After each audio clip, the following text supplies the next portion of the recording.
Okey, kita sambung lagi dengan satu topik barulah, protection system on apa? On relay classification. Hari ini kita akan berkenalan dengan jenis-jenis relay and the conventions that the industry use to classify the relay lah. To classify the relay mana ni? There's a pointer Okay, so relay classifications. So classification of relay ada banyak cara lah. You nak kategorikan benda orang ke, suka hati lah. So number one is by the construction. Kita ada by construction, we have electromechanical. Ni yang zaman Tok Kaduk punya relay kan. And then kita dah modern sikit, static type, macam SPAJ 140C. Okay, and then microprocessor type. Yang ni dia kira static plus microprocessor, ada some intelligent dalam dia. Macam mini PLC juga lah. Sebab this microprocessor type ni, you juga boleh buat some logic ke apa dalam dia, ladder logic. Depends lah. Some ada ladder logic, some just pakai AND gate, OR gate semua. So you boleh buat some logic dalam dia untuk buat some control lah kat situ. So this microprocessor type. So that is by construction lah. Second is by relay operation. So relay operation ada high set, instantaneous, and then definite minimum time, basically similar with high set tapi dengan some delay. Third is inverse definite minimum time.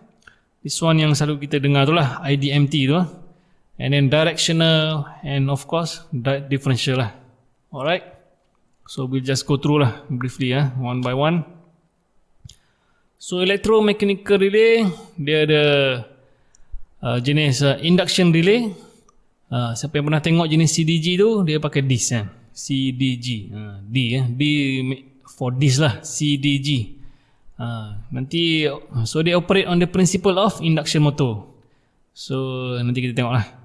And second type is the armature type relay, instantaneous. Not really instantaneous, dia still ada delay lah sebab once dah trigger, contact tu nak close, about 40 to 50 millisecond. So that one dia declare lah dalam dia punya datasheet. So armature type relay. So kalau you pernah jumpa relay GEC yang lama tu macam CAG, C maybe C ni lah. A is for armature lah. So you know once ada A tu, that is the instantaneous type. So they operate by virtue of armature being attracted to the poles of an electromagnet. So cukup je dia punya plug setting, dia akan terus energize dia punya coil dan dia akan pull. Dia macam solenoid lah. Dia tarik plunger, pump, tarik. So dia akan tarik daripada spring tu. So dia akan pegang lah selagi the fault current is there. Okay, similar to a solenoid lah. So ni jenis CDG CDG current ni tak ingat lah, kena buka balik manual relay GEC apa CDG CAG. Tapi D is for disk lah, So you nampak ada disk ni, atas ni ialah setting TMS. So orang duk fikir benda datang term plug setting.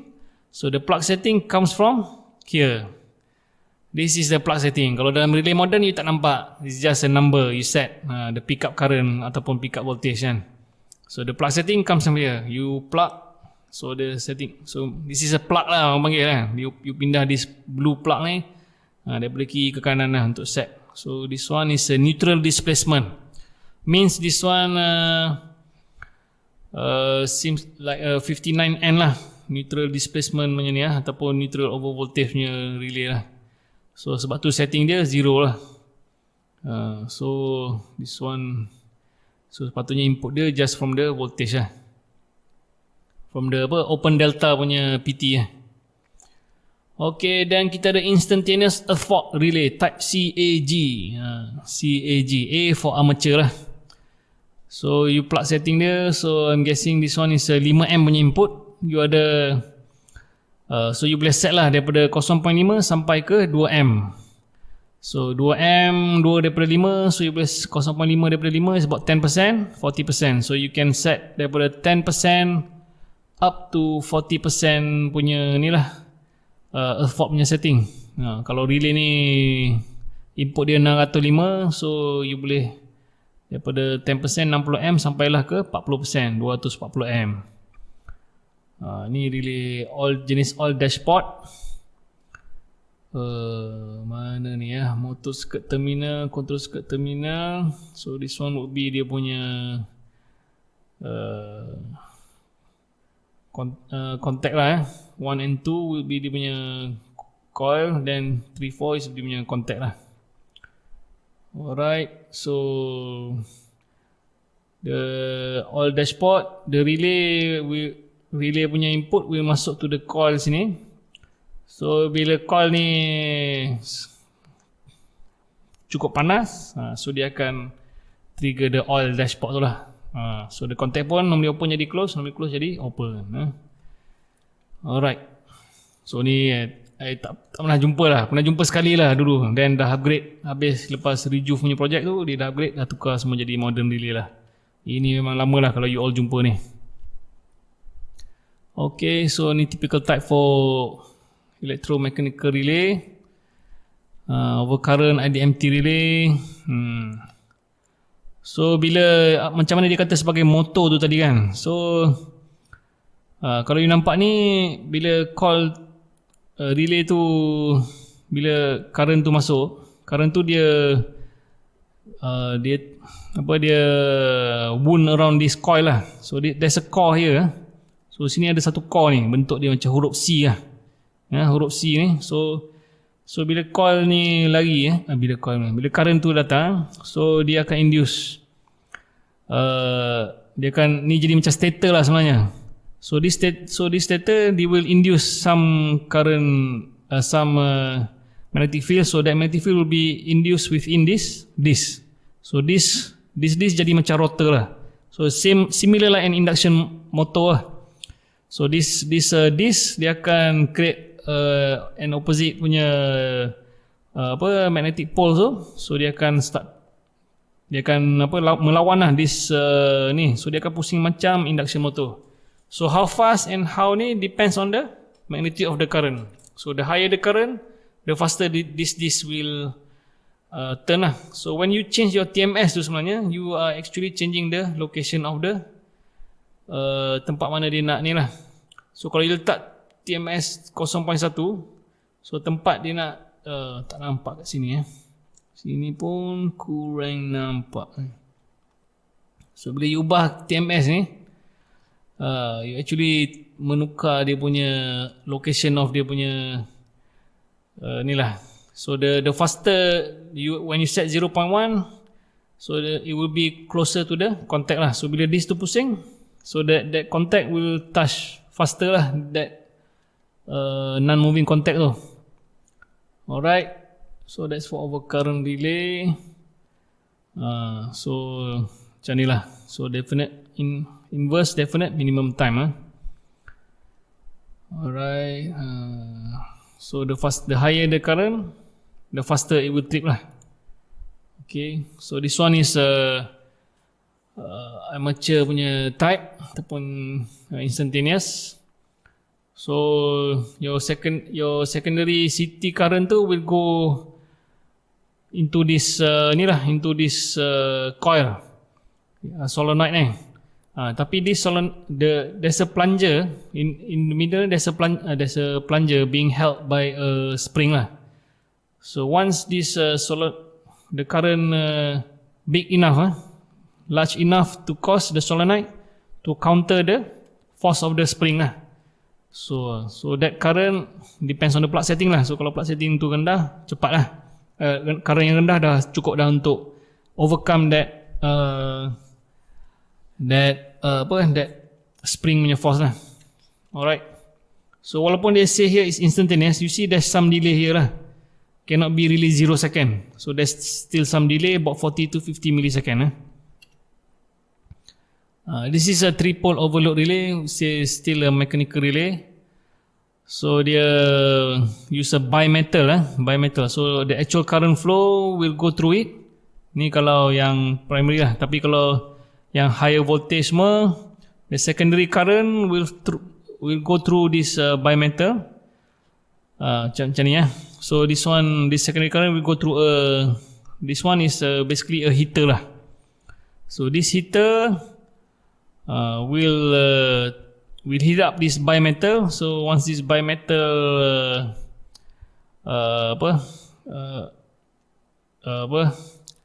depending on the setting, the bimetal will move towards some value, then this contact will close lah. Close. Okay. So dia based on bimetal punya konsep lah. So this kind of relay dia ada thermal memory. So you cannot immediately reset the relay. So this heater, this bimetal will need some time to cool down lah. So that there's a cooling constant lah for this type of relay. So the modern relay microprocessor dia dah convert this bimetal punya this thermal memory punya karakteristik into calculation lah. So you can enable it or you can disable it lah. So mean after overload trip dia boleh terus reset, then you boleh on balik your motor. Tapi kalau you enable the thermal characteristic of the overload inside the microprocessor punya type relay, it will take some time lah. It will emulate the cooling constant yang you dah set dalam that relay lah. Okay, this is static relay MCGG Merlin Green Merlin Green punya relay. So tengok dia cuma semua pakai deep switch So ada deep switch setting for dia punya pickup, then the deep switch setting also for dia punya IDM, dia punya TMS, and also another deep switch to select which type of curve. Whether you want to use normal inverse, very inverse, extremely inverse, or long inverse. Then dia ada banyak curve yang you boleh set dalam ni. So you mungkin nak pakai IDMT sahaja, or you can use IDMT plus definite minimum definite time, or plus instantaneous. Or you can just use one. So it depends lah. You can enable, disable semua dekat sini lah. Alright. This one I would say low set punya current setting lah. Maybe guna untuk a fault lah. Okay. This is a microprocessor type relay. This one yang belum legacy lagi lah, tapi still in production. Generator management relay. This is a SR489 GE multilink. And here is a ABB maybe REF615 ke REM9615 ke. So also lah microprocessor type relay. So this kind of relay dia ada binary input, binary output. You can say it's like a mini PLC lah. So this REF615 ABB ni very powerful. Dia ada dia punya application configuration, which is yang dipanggil lah application configuration, which is basically a logic lah, like ladder logic ke, bukan ladder logic lah, something like logic, AND gate, OR gate, semua you boleh pakai dalam ni untuk you set lah. So ada banyak binary input yang you boleh assign coming from anything, then you using that binary input, CT input semua, you boleh come up with some logic, then you can assign the binary output lah to do some other works other than tripping lah. So this one is more than enough lah for one to use. Tapi kalau setakat you nak overcurrent fault trip saja, you tak perlu pakai relay ni kalau you tak ada nak ni. Cuma this relay microprocessor base ni bagus because dia ada disturbance record, ada semua, ada event log, so you tahulah bila orang on off breaker, bila orang ni, bila tripping, what was the current punya value. So this is the advantage lah of microprocessor based relay. So dia ada that memory semua tu lah. Tapi kalau setakat nak overcurrent fault tu, you just beli relay micro je lah. Relay brand micro tu cukup lah, enough. Okay, high set instantaneous. So normally you akan ada satu setting saja untuk high set instantaneous, only current or plug setting lah. So kalau you nak set 10 kali CT ratio, 10 kali 600, 6KA, okay. So that's it, tu je setting. Tapi kalau you introduce a delay, dia tak panggil instantaneous dah. Dia jadi definite minimum time.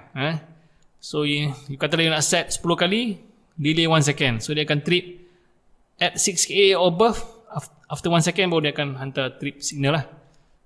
So kalau you tambah je delay, dia terus jadi definite minimum time. Bukan lagi nombor 50 lah, jadi 51. ANSI. Okay, then we have inverse definite minimum time. Kita you akan jumpa banyak. So IDMT you akan pakai untuk overcurrent, untuk a fault, negative sequence. So semua current pun 51V ke apa, semua akan ada this setting. Tapi once you know IDMT ni, you tak kisah dah fault ke, negative sequence ke, overcurrent ke, dia punya the way it's being calculated is the same.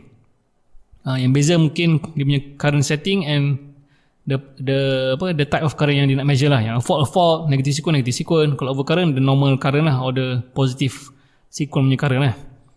Okay, so two setting, dia ada dua. First is the current or your plug setting, ataupun orang panggil pick up lah, pick up setting kan, ataupun I set lah, the set current. So the relay picks up when the fault current is anything above the plug setting, tapi not necessary lah. So you have to refer back to your manual. Sometimes dia perlukan minimum, which is ada yang exactly at 1 times plug setting, ada yang 1.05. Kalau relay lama 1.2 times, ada 1.5 times baru dia start pick up. So you have to refer back to your relay punya datasheet lah. Tapi kalau relay modern, selalunya 1 time 1.05 dia dah start pick up lah. Second is your time multiplier setting. So this is the setting lah, 0.1 up to 1.0. Tapi kalau modern relay, REF semua, dia boleh buat tinggi lagi, more than 1.0, up to 10 times, 15 times pun ada. Okay, so the time of operation depends on the TMS. How fast, how slow depends on your TMS. The higher the TMS, the slower lah. Okay, so then the final part is that you have to know what is plug setting multiplier. Jangan confuse lah PSM dengan PS. Kalau orang kata plug setting ni means you punya set current lah. So dia mesti ada some value in current lah, M. Sama ada you set secondary 3.75 M ke 5 amps ke. So that is plug setting ataupun your pickup current. So don't be confused with plug setting multiplier. Basically plug setting multiplier ni is just the ratio of your fault current over your current setting, or your fault current over your plug setting lah. Okay, so PSM anything above less than 1, so dia takkan trigger apa-apa lah. So the more than 1 dia akan start to pick up lah, start to calculate dia punya IDMT time tu lah. Okay, so the higher the ratio, the higher the plug setting multiplier. So for example, kalau you nak kata PSM 2, PSM sama dengan 2 as compared to PSM sama dengan 20 kali, so 20 kali akan obviously much faster lah than PSM 2 times. So kena ingat ni, saya selalu student dapat, dia kata dia confuse plug setting dengan plug setting multiplier. So plug setting is your pickup current or your set current, where else your plug setting multiplier or PSM is the ratio of the fault current over your current plug setting lah, over your set current lah. Senang gitu lah. You have to find a way lah to understand this. Okay, so typically 3 settings untuk directional. So fault current direction, forward, backward. Then you ada you punya fault current, you punya plug setting, which is how much current you nak set. And then second is the instantaneous or definite time lah. So normally jarang orang pakai IDMT, so normally dia pakai definite time lah. Dia delay maybe 100 millisecond or instantaneous, so depends lah. Tapi direction dia kena tahu lah. So kalau relay lama, direction tu dia dah preset. It's the way you do the connection in your CT and VT. Kat mana you punya start point is facing. CT start point is facing towards bus, or CT start point is facing away from bus. So relay lama memang you kena set dekat luar relay tu, the way you connect. Tapi relay baru tak ada hal. Relay modern kalau start point dekat S1 ke, start point dekat S2 ke, you kena cakap dekat relay tu, okay, kita punya start point dekat S2.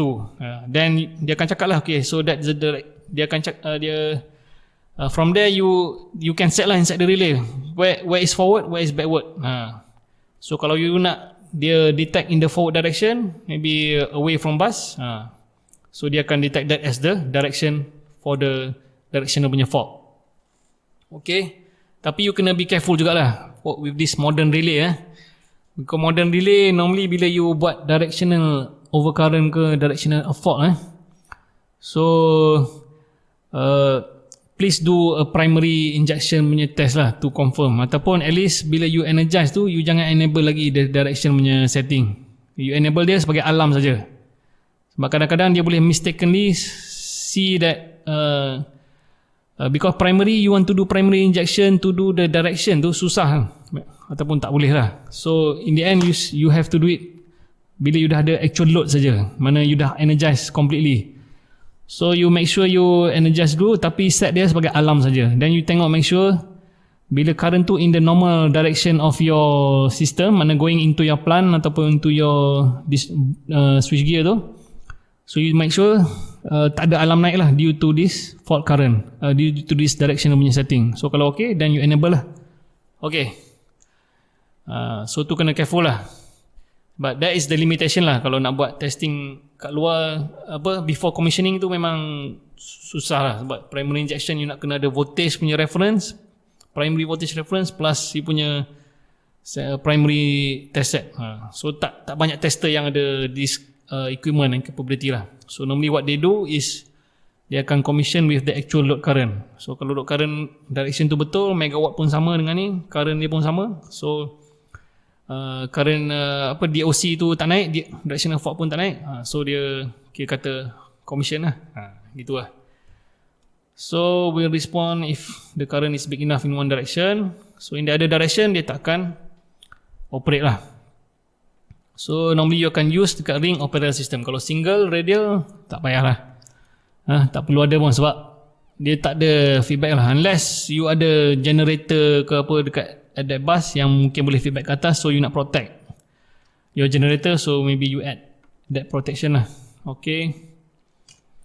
So differential relay used to protect critical and important circuit, so dia instantaneous operation. Instantaneous pun still 40 to 50 millisecond delay lah. So operates for fault within that circuit lah. So ingat tadi, mula-mula tadi masa awal-awal tu kita belajar pasal unit protection kan. So unit protection dia duduk antara, kita kena nak tahu dia mesti duduk antara dua CT. So that is a differential protection lah. So dia ada dua CT lah. So dia akan measure current in and current out kan. I1 dengan I2 sama. Kalau the fault dia outside kan, kalau the fault outside, so the current measured I1 and I2 would be the same. Tapi because they are in the same direction, so bila dia IDIF, I1 minus I2 dapat 0. Tapi katalah satu fault tu berlaku di dalam protected equipment, so I2 0, I1 akan ada some current, so ID will be I1 lah.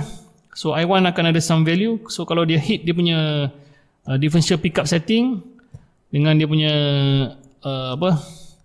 dia punya bias ke kena ke apa, so dia akan trigger lah the operating coil of your differential. So anything outside you kena, dia takkan buat apa-apa. Dia akan nampak current tu, tapi differential will be 0 lah. Okay, must be stable for external circuit lah, outside of zone protection dan mahal lah. So that's why you guna untuk critical equipment saja, transformer mahal, kabel mahal ke apa kan, kabel jauh ke 132 system, voltage, high voltage. So the zone of protection resides within this 2 CT.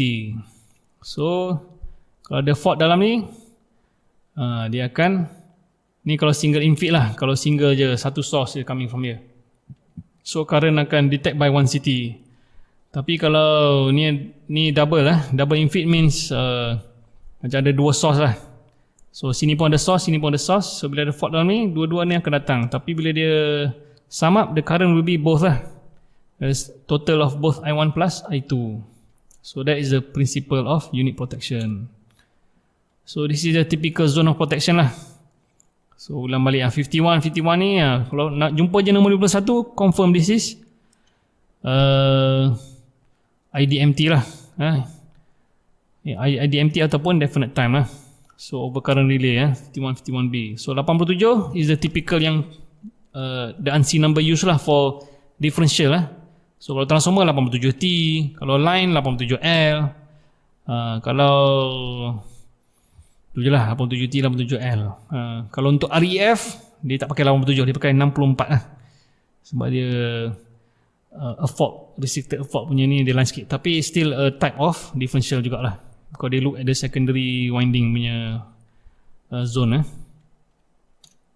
Itu sajalah introduction on classification of relay. So summarize, kita relay ada by construction, kita ada microprocessor, kita ada numeric, dan kita ada yang electromechanical. And then the second way of classifying is the way you use your relay lah, sama ada you nak pakai instantaneous, definite minimum time ataupun definite time, IDMT. So itu satu lagi cara lah. Then third is by type of relay lah, ada overcurrent, ada fault, ada yang differential, ada yang directional. So semua tu is just the way orang dah categorize lah in the industry daripada dulu lah. Okay.